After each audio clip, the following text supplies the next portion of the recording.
حدیث نمبر 3986 حضرت جابر بن عبداللہ رضی اللہ تعالیٰ عنہ سے مروی ہے، فرماتے ہیں ایک غزوہ میں رسول اکرم صلی اللہ علیہ وسلم کے ہمراہ تھا۔ آپ مجھے ملے اور میں اپنے سواری والے اونٹ پر سوار تھا جو تھک چکا تھا اور چلنے کے قریب نہ تھا۔ فرماتے ہیں رسول اکرم صلی اللہ علیہ وسلم نے مجھ سے پوچھا کہ تمہارے اونٹ کو کیا ہوا؟ فرماتے ہیں میں نے عرض کیا کہ بیمار ہے۔ حضرت جابر رضی اللہ تعالیٰ عنہ فرماتے ہیں رسول اکرم صلی اللہ علیہ وسلم پیچھے ہو گئے، اونٹ کو ڈانٹا اور اس کے لیے دعا فرمائی تو وہ اونٹ چلنے لگا اور تمام اونٹوں سے آگے نکل گیا۔ فرماتے ہیں آپ نے مجھ سے پوچھا اپنے اونٹ کو کیسا پاتے ہو؟ میں نے عرض کیا بہتر پاتا ہوں، اسے آپ کی برکت سے فائدہ ہوا۔ آپ نے فرمایا اسے مجھ پر فروخت کرو گے؟ پس مجھے حیا آئی اور میرے پاس پانی لانے کے لیے دوسرا اونٹ نہ تھا۔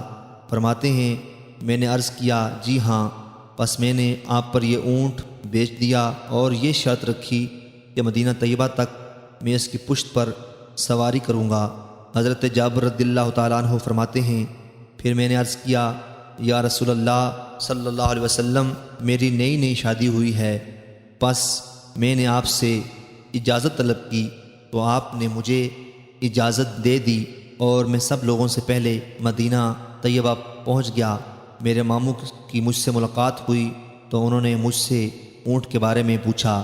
میں نے بتایا کہ میں اونٹ سے متعلق کیا کر چکا ہوں تو انہوں نے مجھے اس پر ملامت کی، اور جب میں نے رسول اکرم صلی اللہ علیہ وسلم سے پہلے جانے کی اجازت طلب کی تھی تو آپ نے پوچھا تھا کیا تم نے کنواری لڑکی سے شادی کی ہے یا بیوہ سے؟ میں نے عرض کیا بیوہ سے۔ آپ نے فرمایا تم نے کنواری لڑکی سے شادی کیوں نہیں کی؟ تم اس سے کھیلتے اور وہ تم سے کھیلتی۔ میں نے عرض کیا یا رسول اللہ، میرے والد فوت ہو گئے ہیں، یا فرمایا شہید ہو گئے ہیں، اور میری چھوٹی چھوٹی بہنیں ہیں، تو میں نے یہ بات پسند نہ کی کہ ان جیسی لڑکی سے شادی کروں اور وہ ان کی تربیت نہ کر سکے اور نہ وہ ان کی نگرانی کر سکے۔ پس میں نے بیوہ عورت سے شادی کی تاکہ وہ ان کی نگرانی کرے اور ان کو ادب سکھائے۔ فرماتے ہیں جس وقت رسول اکرم صلی اللہ علیہ وسلم مدینہ طیبہ تشریف لائے تو صبح کے وقت میں اونٹ لے کر حاضر خدمت ہوا۔ آپ نے مجھے اس کی قیمت ادا کی اور اونٹ بھی واپس کر دیا۔